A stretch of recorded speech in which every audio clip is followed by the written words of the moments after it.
안녕하세요. 서울에 살고 있는 40대 여성입니다. 항상 할 말 다 하고 사는 성격이라 생각했는데 결혼이라는 걸 하고 보니 처음엔 그게 쉽지 않더군요. 그런데 인간의 본성이 어디 가나요? 어느 정도 살다 보니 적응도 되고 하나씩 제 방식으로 해치우며 살고 있습니다. 그렇게 해보니 오히려 남편과의 관계도 나아지더군요. 사실 남편과 저는 남들보다 늦은 결혼을 했습니다. 저는 원래 일찍 결혼하고 싶었는데 일에 빠져 살다 보니 늦어졌네요. 물론 조금 더 안정이 되면 아이 생각도 있었습니다. 하지만 결혼하고 2년 정도 됐을 때쯤 제가 다니던 출판사가 문을 닫게 되었죠. 한순간에 직장을 잃은 저는 어쩔 수 없는 일이니 다시 일자리를 알아봤죠.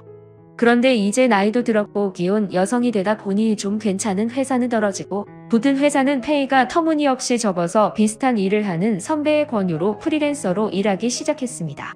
그렇게 시작한 일은 힘들 때도 있긴 했지만 부지런히 하면 수입이 나쁘진 않았어요. 그런데 집주인이 전세 보증금을 터무니없이 올리더라고요. 찾아가서 사정 좀 봐달라고 부탁했지만 소용없었습니다. 하는 수 없이 계약기간 끝나기 전에 다른 전세 알아보려 했는데 전세 계란이라 그런지 부동산에도 저희가 가지고 있는 금액에 매물이 없다고 하더군요. 그날 밤 남편에게 전세살이가 너무 서럽다 하소연을 했고 남편 역시 한숨을 쉬었습니다. 그러더니 집 사자 하더군요. 지금도 대출이 있는데 무슨 돈으로 집을 사자는 건지 전 당황했죠. 하지만 이내 이렇게 전세살이 하면서 서러운 것보단 조금 힘들더라도 내 집 장만하는 게 나을 것 같더군요. 그렇게 남편과 여기저기 돌아다녀 저희가 살 수 있는 한계선에 있는 집을 샀습니다. 처음에는 정말 좋았어요. 물론 은행집이었지만 그래도 이사 나갈 일 없는 우리 집이 있는 거니까요. 하지만 저는 족족 대출을 갚아야 하니 버겁긴 하더군요. 생활이 안정되면 아이를 낳고 싶었지만 안정은커녕 밑빠진 독에 물붓기였죠. 남편과 아이 문제에 대해서 진지하게 나눴고 우리 처지의 아이는 무리라는 생각에 딩크로 살기로 했습니다. 남편의 수입은 300, 저는 프리랜서로 전향하면서 열심히 하면 200 정도 벌지만 그건 제 일상을 포기했을 때나 가능한 금액이고 좀 여유있게 하면 130 정도 벌어요. 둘이 살면 쪼들리지는 않을 것 같은데 아이가 태어나면 일단 제가 일을 하기 힘들어지고 그럼 금전적인 문제가 생길 수밖에 없더군요. 이게 바로 현실이었습니다. 그런데 집에서 있는 시간이 많아지니 집안일도 제 일이 되더군요. 남들에게 이런 고충을 이야기해도 아무도 이해를 못해요. 그냥 다들 집에서 일하니까 부러워만 했죠. 경단녀보단 낫지 않냐, 여유롭게 돈 벌어서 좋겠다 등등 분명 열심히 일을 하는 사람인데 노는 사람 취급받아 기분이 나빴습니다. 그리고 프리랜서는 출근 시간, 점심시간, 퇴근 시간이 다 모호해서 하루 종일 노트북 앞에 붙어있는 경우가 대부분이에요. 이러다 보니 집안일은 신경도 안 쓰게 되었고 처음에는 안 그랬던 남편도 이제는 제가 집안에서 일하는 게 익숙해지는 건지 아니면 제가 일하는 걸 까먹은 건지 종종 서운한 소리를 하더군요. 물론 처음엔 제가 했습니다. 하지만 집안일이라는 게 결국 사람의 손이 가야만 하는 거고 특히나 마감 날짜가 가까워지면 그나마 하던 집안일도 손에서 놓게 되죠. 분명히 같이 살고 맞벌이를 하고 있는데 억울하더군요. 그래서 참다 남편한테 이야기했어요. 집에서 일을 하는 거지 집에서 살림하는 게 아니야. 집안일 하다가 남는 시간에 일을 하는 게 아니고 당신이 회사에서 일하는 것처럼 치열하게 일하다가 잠깐 쉴 수 있을 때가 있는 건데 그 사이에 차 한 잔이 아니라 집안일을 해야 하는 거잖아. 이건 부당해. 하지만 남편은 볼멘 소리만 할 뿐이었죠. 그런데 제가 요새 마감 날짜를 맞춰야 해서 주말에도 컴퓨터를 붙잡고 있으니 남편이 서운해하더군요. 자기랑은 시간 언제 보내냐고. 그래서 전 평소에 하는 집안일 반으로 줄어들면 이런 일도 없다고 말했습니다. 그래도 저와 시간 보내고 싶은지 그 뒤로는 집안일 왜 안 했냐 잔소리도 안 하고 여전히 서툴지만 도와주려고 노력은 하더군요. 가끔 밥도 해주고요. 그런데 우리끼리는 그렇게 맞추며 산다 하지만 문제는 시부모님이 오실 때였습니다. 시부모님은 해남에 사십니다. 연세도 있으셔서 오래 운전하시기도 어려우시죠. 그래서 오실 때면 주로 대중교통을 이용해서 오시는데 나이 드신 분들이 서울이 얼마나 복잡하고 어렵겠어요. 맨날 신경 쓰지 말고 우리가 알아서 가겠다 하시기는 하는데 전화하셔서 어디서 어떤 거 타야 하냐고 계속 물어보니 제가 신경을 안 쓸 수가 없죠. 차라리 남편 퇴근 시간에 맞춰서 올라오시면 남편을 보낼 텐데 굳이 낮에 올라오셔서 제가 하던 일을 멈추고 나가야 합니다. 그런데 서울에는 저희뿐만 아니라 신혼애도 있는데 신혼애는 잘 안 가시더라고요. 신혼에 손주도 있고 하니 손주 보러 신혼에 많이 가실 거라 생각하는데 시부모님은 번갈아서 오시는 것도 아니고 무조건 저희 집으로 오세요. 지난번에 오셨을 때 손주 보고 싶으실 텐데 신혼에는 안 가시냐고 은근슬쩍 부르니 거긴 애기 있어서 정신 사납고 여기가 편하다고 하시더군요. 어른하시겠습니까? 아무리 손주라도 겉으로만 오냐오냐 하시지 실제로 계속 옆에 있으면 귀찮아 하시는 게 눈에 보이더군요. 하지만 자주 오시는 것도 아니니 그러려니 했지만 정말 문제는 시부모님 오실 때 딸려오는 혹이 있습니다. 그 사람은 바로 남편의 여동생인 신우이죠. 시부모님 오시면 자연스럽게 신우도 저희 집에서 지내더군요. 사실 결혼 전에 만난 신우의 첫인상은 나쁘지 않았어요. 저와 동갑이기에 친구가 생겼다며 챙겨주고 살갑게 대해주는 신우가 고마웠죠. 그래서 좋은 신우를 만났구나 하고 안심했는데 문제는 신우의 아들과 신우의 남편인 서방님이었어요. 서방님은 자영업을 한다는 핑계로 가족 모임 때도 제대로 얼굴을 비추지도 않고 왜 안 왔냐 물어보면 일 때문에 바빠서 못 온다고 하더군요. 어쩌다 한번 참석하면 아들이 쌩 난리를 쳐도 관심도 없어 보였어요. 주로 핸드폰 하기 바쁘고 뭐든 뒤치다거리는 신우가 하더군요. 신우는 저랑 둘이 있을 때 힘들다고 하소연도 많이 했고 전화로도 이야기를 많이 했죠. 아이는 없지만 여자로서 이해 못할 부분은 아니라 다독여졌습니다. 불쌍하더라고요. 그렇게 힘들면 한 명만 낳아서 잘 키우면 될 걸 둘째를 출산했어요. 축하는 해줬지만 속으로는 어떻게 감당하려고 하는 걱정을 했죠. 둘째 출산 이후로 왕래는 자주 못했네요. 갓난쟁이 키우느라 바빠 보였거든요. 한 번씩 조카 사진 보내면 예쁘다고 칭찬해주고 생일 때 축하하고 외식하라고 기프티콘 보내준 게 전부였어요. 그런데 애가 걷기 시작하면서 힘든지 저희 집에 와서 자꾸 저에게 조카를 맡기고 본인은 놀고 싶어 하더군요. 시부모님을 등에 업고 있으니 얼마나 천군만마겠어요. 픽업도 그렇고 신우가 와 있는 것도 그렇고 제 손이 가야 하는 일뿐이었죠. 그래요. 거기까지는 이해한다 쳐요. 그런데 부모님 보고 싶어서 낮부터 저희 집에 왔으면 적어도 밤에는 자기 집에 돌아가야 하는 거 아닌가요? 데려다 준다고 해도 한사쿠 거절하더군요. 여기서 자고 가겠다 하면서요. 이사 전 집은 평수도 적고 방도 2개라 저희 부부 침실 하나 그리고 다른 방은 제 작업실로 쓰고 있었는데 잘 때도 마땅치 않은데 굳이 잔다고 고집을 피우더라고요. 집에 가라고 설득하다 지쳐서 일단 시부모님이 피곤하시다 하니 저희가 자는 침대를 양보했죠. 그랬는데 시부모님은 침대는 불편해서 잠이 안 오신다고 바닥에서 자는 게 편하다고 하셔서 작업실에 잠자리를 봐드리고 있었습니다. 그런데 신우가 작업실 쪽으로 오더니 진짜 침실에서 안 잘 거냐고 물어보더군요. 그래서 시부모님이 안 잔다 했더니 그럼 내가 잔다 하고 가버리더군요. 그 순간 당황은 했지만 뭐라고 말은 못했어요. 신우는 저희한테 아무 말도 안 하고 홀랑 가서 조카랑 침대에 누워 있더군요. 당사자 허락도 없이 부부 침실에서 자는 거 너무 예의 없는 짓 아닌가요? 한마디 하고 싶었지만 그날은 참고 남편에게 무어라 했죠. 부부 침실에서 허락 없이 자는 건 예의 없는 짓이라고 했더니 남편이 한숨을 쉬면서 알았다고 앞으로는 자기가 맡겠다고 하면서 그 일을 마무리했습니다. 하지만 더한 건 다음날 아침이었죠. 아침부터 애들이 무슨 기운이 넘치는지 온 집안을 헤집고 시끄럽게 뛰어다닌다군요. 신우는 애들 제지는커녕 어머님이랑 TV 보면서 깔깔깔 웃어대고 결국 남편을 붙잡고 당신이 말려보라고 이야기했지만 애들이 다 그렇지 하고 넘깁니다. 결국 아래층 집에서 올라왔고 사과는 제가 했네요. 이번 문제는 저 혼자 참으면 되는 문제가 아니라 다른 사람들에게도 피해를 주는 일이라고 생각해 참지 않기로 했어요. 아이들을 붙잡고 설교를 했습니다. 그러자 신우가 노골적으로 자기 애를 혼내지 말라는 티를 내더군요. 하지만 어차피 신우는 방치할 테니 신우 눈치 보지 않고 애들을 혼냈어요. 여긴 숙모 집이야. 그러니까 숙모 말 안 듣는 사람은 못 오는 거야. 알겠어? 대답은 했지만 금방 또 제자리더라고요.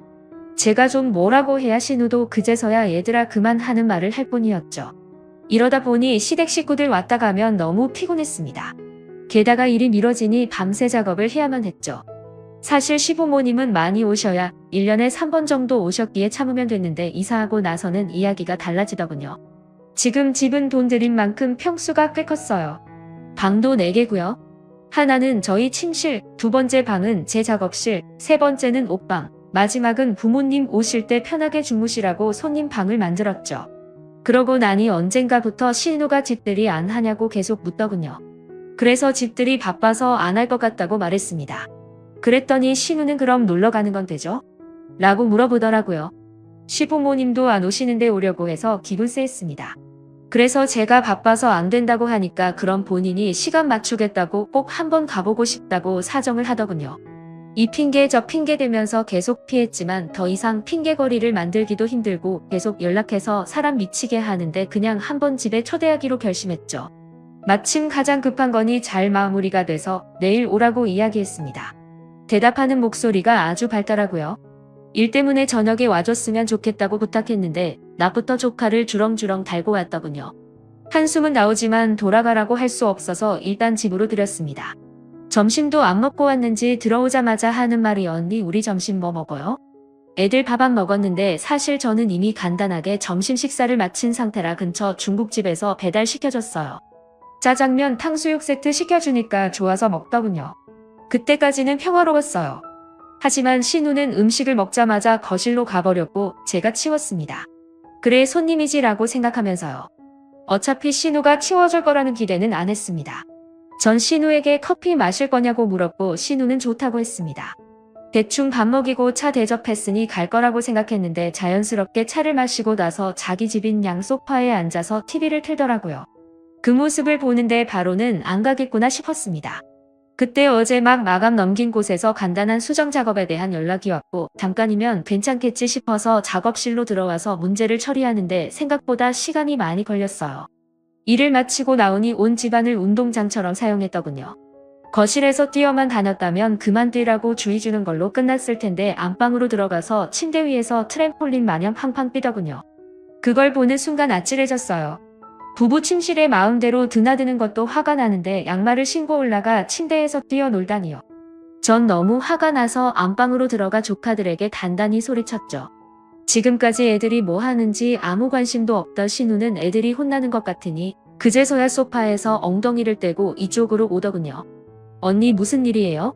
아니 애들이 함부로 방에 들어와서 놀잖아요. 애들이니까 그럴 수도 있죠.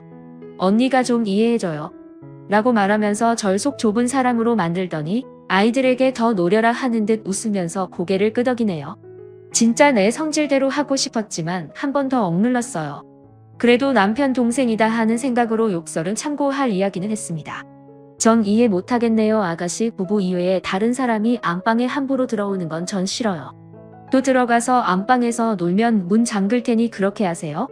단호하게 말하니 그제서야 신우는 애들을 불러서 거실에서 놀라고 했어요. 하지만 여전히 집에 갈 생각은 없어 보이더군요. 한숨을 쉬고 집안을 정리하고 있는데 신우가 와서 안방에서 애들 낮잠 재워도 되냐고 물어봅니다. 도대체 귀는 어디다 달고 다니는 건지. 아까 분명히 남이 들어가는 거 싫다고 했는데 귀등으로만 들었나 봐요. 단호하게 안 된다고 이야기했습니다. 저는 친절하게 손님용 방에 문을 열어주고 여기서 재우라고 알려주었죠. 여긴 침대가 없잖아요. 우리 애들 딱딱한 바닥에서는 못 잔단 말이에요. 그래도 부부 침실은 안 돼요. 부부 침실 왜 부부 침실이겠어요? 부부만 사용하는 공간이니까 부부 침실이죠. 언니 너무 선 그는 거 아니에요? 그래도 가족인데 같이 침대 좀 쓰는 게 어때서요? 그래도 안 되는 건 안 되는 거예요. 굳이 침대가 필요하면 아가씨네 집에서 낮잠 재우시면 되겠네요. 한 번 선을 그으니 두 번째는 쉽더군요. 서운해하는 것 같았지만 제가 신경 쓸 부분은 아니었죠. 그렇게 면박을 줘도 집에 안 가고 입을 피더군요. 잠깐은 조용하겠다 싶어서 얼른 거실 정리하고 작업실에 들어가 밀린 업무를 봤죠. 은근히 제 쪽으로 와서 그만 가보겠다고 말하길 기다렸는데 남편 올 때까지도 갈 생각을 안 하더라고요. 서방님 안 기다리시냐고 물어보니 늦게 들어와서 괜찮다고 말했습니다. 결국 여기서 밥을 먹겠다는 의지가 분명하더라고요. 결국 힘든 저녁을 먹고 상을 치우는데 오늘 친정 온 기분이었네요. 고마워요 새언니 하면서 말하는데 상을 엎어버릴 뻔했습니다. 처음 봤을 때 살갑고 넉살 좋아 보이던 게 아니라 뻔뻔한 성격이라는 걸 이제 알아버린 거죠. 그날 남편은 신우를 집까지 데려다 줬고 다음에도 또 오겠다는 소름 끼치는 말을 남기고 자기 집으로 사라졌습니다. 이대로는 안 되겠다 싶었죠. 남편이 돌아오길 기다렸습니다. 그리고 남편이 들어오자마자 오늘 있었던 일을 전부 다 이야기해줬어요. 그런데 남편은 아무렇지도 않아 보이더군요. 하루 이틀 본 사이도 아닌데 뭘 그래. 동생이니까 하루 정도 밥 해줄 수 있는 거잖아. 하루가 아닐 것 같아서 그렇지. 아닐 거야. 자기 집도 있는데 귀찮아서 여길 또 오겠어? 당신은 당신 동생에 대해서 너무 몰라. 당신이 너무 예민하게 구는 거라니까? 그래. 나 예민해. 업무 중에 방해하면 좋아하는 사람이 어디 있어. 나도 또 이런 일 당하면 아가씨한테 어떤 일을 저지를지 몰라. 나랑 아가씨 사이에서 틀어지면 그건 당신이 감당해야 될 거야. 알았어? 알았어. 내가 잘 이야기해 볼게. 그제서야 듣는 신용이라도 하더군요. 그래도 남편이 따로 잘 이야기한 건지 몇 달 정도는 찾아오겠다는 연락은 없었어요. 좀 잠잠해지나 싶었는데 갑자기 연락 와서 우리 집에 놀러 오고 싶다고 하더군요. 그래서 일이 바빠서 안 된다고 하니 자기는 신경 쓰지 말고 그냥 일하라고. 오랜만에 오빠 집에 가고 싶기도 하고 새언니도 얼굴 본 지 오래돼서 그렇다며 꼭 오고 싶다고 막무가내로 밀어붙이더군요. 오지 말라고 했지만 기어코 와서 얼굴을 비추더라고요. 물론 조카들과 함께요. 그럼 너무 시끄럽지 않게만 부탁한다고 하고 전 작업실에 들어가서 하던 일을 마저 했습니다. 분명 알겠다고 한 신우는 어디 갔는지 조카들이 뛰어다니면서 제 작업실 문도 벌컥벌컥 열고 잡기 놀이를 하더라고요. 뛰어다니고 소리 지르고 일에 집중할 수가 없었습니다. 벌떡 일어나서 거실로 나가보니 신우는 소파에 누워서 통화로 누군가와 즐겁게 수다를 떨고 있었어요. 애들은 완전 나몰라를 한 거죠. 그런데 그 대화가 듣자 하니 과간이더군요. 아 좀 멀긴 한데 여기 와야 편해. 새언니가 밥도 해주고 집이 커서 애들도 좀 뛰어놀고 어떻게든 데리고만 오면 저녁에는 오빠가 데려다 줄 거야. 오빠가 결혼한 게 이렇게 좋네. 엄마도 가까이 없고 남편도 바쁜데 여기 와서 좀 쉬는 거지 뭐 친정이야 친정. 순간 상당히 열이 받더군요. 하지만 일단 침착하기로 했죠. 그래서 신우가 있는 소파 쪽으로 가 애들 너무 시끄러워서 일에 집중할 수가 없다라고 부탁하니 그제서야 TV 틀어주면서 이거 보면서 놀이라고 하더라고요. 다시 들어가려고 하는데 신우가 점심 이야기를 하며 자기는 오늘 분식이 땡긴다고 하더라고요. 그래서 분식 먹자고 하고 작업실로 들어와서 일을 마무리했습니다. 점심땐 원하는 분식을 시켜주고 차 한잔 한 뒤 가라고 했더니 그래도 오랜만에 왔는데 오빠 얼굴 보고 가야죠. 하면서 평소에 연락도 잘 안 하는 오빠 핑계를 대더라고요. 저녁까지 먹고 차 타고 편하게 집에 가려는 속셈이 뻔히 보였죠. 그래서 그럼 집에 있지 말고 근처에서 조카들이랑 시간 때우고 오빠 올 때 다시 들어오라고 말했습니다. 일하는데 너무 방해된다고 이번 주 안에 넘겨줘야 해서 너무 바쁘다고 말하니 입을 삐죽거리다가 밥 먹고 커피 한잔 하고 돌아가더라고요. 하지만 그걸로 끝이 나지 않을 것 같았죠. 그날 밤 전 또 남편을 붙잡고 신우에 대해 대화를 나눴습니다. 그래도 시댁 문제이니 남편을 잡아서 남편이 해결하게 만드는 게 제일 좋은 방법이라고 생각했어요. 아, 또 주연이 때문이야? 오늘 내가 무슨 일을 겪었는지 알면서 그래? 나보고 뭐 어떻게 하라고 아가씨 때문에 일에 집중도 안 되고 진짜 미치겠다고? 혼자 우는 것도 아니고 조카들 데려와서 시끄럽게 굴고 그렇다고 집안 깨끗하게 쓰는 것도 아니고 다 내가 치워야 하잖아. 어떻게 하길 바랐는데? 앞으로 아가씨는 당신 없을 땐 절대 출입 금지야. 남편은 한숨을 쉬며 신우에게 전화를 했고 자기 없을 때 찾아오지 말라고 단단히 못 박아뒀다고 말하더군요. 그런데 이 신우가 작전을 바꿨는지 남편이 연락한 지 며칠 안 지나서 집에 놀러 오겠다고 말하더군요. 전 흔쾌히 알았다고 했어요. 생각해둔 비책이 있었으니까요. 남편에게 바로 전화해 신우가 오는 날 무조건 휴가를 내라고 다그쳤죠. 남편은 왜 그러냐고 물어봤습니다. 지난번에 약속했잖아. 아가씨 놀러 올 땐 당신이 있는 날에만 오기로. 그런데 아가씨가 굳이 평일 낮에 온다고 하네? 그럼 당신이 시간 맞춰야지. 아 그런다고 휴가를 써? 그럼 난 뭐 한가해? 당신 손님이니까 당신이 직접 해. 하고 전화를 끊어버렸어요. 저녁에 퇴근했을 때 물어보니 진짜로 휴가 신청을 했더군요. 전 다음에 신우 오는 날이 은근히 기다려졌습니다. 그리고 문제의 당일 전 아침부터 부지런하게 준비를 해서 안방 문과 작업실 문을 단단히 단속하고 도서관을 간다고 말했죠. 남편은 불만스러운 얼굴로 꼭 이렇게까지 해야 하냐며 물었지만 지금까지 겪어보지 않았는데 제 속을 알 리가 있나요? 가뿐히 무시하고 도서관으로 향했습니다. 오랜만에 여유롭게 일도 하고 커피도 마셨습니다. 쾌적하고 좋더라고요. 그리고 8시쯤 신우가 돌아간다는 이야기를 듣고 저도 시간에 맞춰서 집에 들어갔죠. 집으로 돌아가니 쓰레기에 과자 부스러기에 난리도 아니더군요. 반나절 정도 집을 비웠을 뿐인데 집안에 폭풍우가 지나간 건지 집안 꼴이 가관이었습니다. 현관에서 거실로 들어가다가 떨어진 과자를 밟기도 하고 더러워서 견딜 수가 없었죠. 안에 들어가니 가득 쌓인 설거지와 바닥에는 색연필 자국까지. 게다가 냉장고 문을 손에 뭘 묻히고 계속 만졌는지 손잡이가 끈적하더라고요. 이 모든 것을 치울 생각에 아찔해졌다가 남편 손님이었으니 남편 보고 치우라고 해야겠다는 생각이 들었죠. 그래서 남편이 오기를 기다렸다가 집을 치우라고 했습니다. 사실 남편은 무척 피곤해 보이더군요. 저보고 같이 하자고 빌었지만 어림없죠. 이번 기회에 확실하게 깨달아야 하니까요. 저는 남편을 옆에서 쪼았고 남편은 우는 심정으로 치웠을 겁니다. 마음에 들게 치워진 건 아니지만 최선을 다한 남편을 생각하면서 봐주기로 했죠. 그래도 속은 시원했습니다. 지난번에 했던 방법이 통한 건지 남편이 신우 놀러 온다고 하면 막아주거나 밖에서 만나도록 유도하더군요. 그런데 신우는 이제 집에 찾아오지 못하게 하니까 방법을 바꾼 건지 밖에서 밥 먹일 때 혼자서 애 둘을 먹일 수 없으니 저한테 애 하나를 먹여달라고 부탁을 하더군요. 어쩌다 한 번이면 해줄 수도 있었지만 지금 신우는 저에게 미운 털이 잔뜩 박힌 상태라 절대로 해주고 싶지 않았어요. 저는 옆에 있던 남편에게 눈치를 줬고 남편은 조카의 밥을 먹였죠. 덕분에 전 편하게 식사했어요. 꼭꼭 씹어 먹으면서도 맛도 음미했죠. 다 먹고 난 후 남편에게 교대하자고 했는데 조카 밥은 한 숟가락 정도만 남았더라고요. 제가 할 일은 거의 없었습니다. 진작 이렇게 할 걸 그랬나 봐요. 몸도 편하고 마음도 편하고 좋다군요. 사실 이 정도 되면 지쳐 떨어질 법한데 신우는 끈질겼어요. 매일매일 사진을 10장 이상 보낸다거나 영상통화를 하면서 자꾸 조카들이랑 통화하게 만든다거나 조카들이랑 친하게 지내야 나중에 좋다면서 말이죠. 처음엔 거슬렸지만 사실 무시하면 그만이었어요. 바로 옆에서 방해하는 것보다 훨씬 나았으니까요. 사진이야 보고 무시하면 그만이고 영상통화도 거치대에 올려놓고 그대로 일했습니다. 그렇게 하다 보면 신우가 지쳐서 먼저 통화를 끊더군요. 그래놓고선 남편에게는 제가 변했다고 너무 매정하다며 온갖 투정을 다 부렸더군요. 그래서 남편이 저에게 너무한 것 같다고 그 정도는 받아주라고 이야기했고 전 알았다고 이야기하고 남편과 신우 그리고 저의 단체 대화방을 만들었습니다.